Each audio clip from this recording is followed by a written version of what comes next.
I loved to run.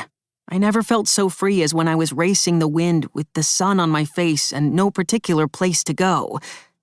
Running from my ex-best friend because he was dead set on trying to tie my legs into a square knot didn't fill me with the same exhilaration. "You're roadkill when I catch you, Hector!" I thought of at least 3 devastating comebacks to shout over my shoulder, but I needed to save my breath to stay ahead of Blake Nesbitt. He loved to run too, and for as long as I'd known him, he'd been a little faster than me. It had started in the locker room. I'd just finished changing out of my school uniform into my gym clothes when Blake attacked me for no reason. I was so surprised that I stumbled to the side, which was the only reason I managed to avoid his punch. I couldn't believe that Blake was actually trying to hit me. I'd never seen him hit anyone before. I turned to the other boys for help, but they looked away like they were too scared to get between me and Blake. With no help coming, I made a break for the door. The moment I hit open air, I put on a burst of speed and sprinted toward the PE field, looking for somewhere to hide. I couldn't let Blake catch me or I was a goner for sure. I could run for the bleachers, which wouldn't offer much protection, or try for the trees at the edge of the field, but if Coach caught me there, Blake would be the least of my problems. There was one other place I could hide. Behind the field stood the old clergy house, a 2-story building with filthy windows that screamed, "I am definitely haunted." It was the last original building from the 1950s, when St. Lawrence's Catholic School for Boys had been built. There were rumors of a ghost that lurked around the old clergy house, and I was a believer, as were most of the boys at St. Lawrence's. Under normal circumstances, I wouldn't have gone within 10 yards of that place, but I hoped Blake's fear of the ghost would keep him from following me. When I reached the building, I skidded to a stop to catch my breath. "Hector, over here!" And then I stopped breathing. The hot, humid air grew chilly, the skin on my arms turned to chicken flesh, and the hair on the back of my neck rose.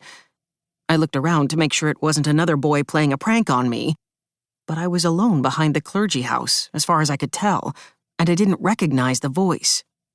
It grated across my ears and felt like an itch in my brain. "Hurry up, Hector!"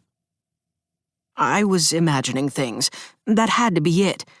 Because the alternative was that the ghost at St. Lawrence's was talking to me and knew my name. A shout from the field broke me from my stupor. Blake was getting closer. I didn't know what to do. Follow a ghost I couldn't see or take my chances with Blake. I had no idea what the ghost wanted with me, but Blake's intentions were pretty clear. "This way, Hector." I chose the ghost. Quickly but quietly, I crept around to the rear of the building, sticking close to the wall. When St. Lawrence's was founded, the clergy house was where the priests lived. Now, the school used it to store desks, textbooks, sports equipment, and whatever junk they didn't need at the main building. Not that I'd ever been inside.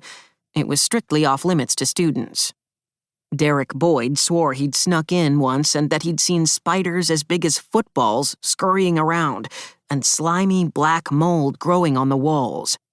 Derek also claimed his sister was an android, his parents were international art thieves, and that he'd caught a great white shark while fishing at the beach, so I doubted he'd ever actually been in the clergy house.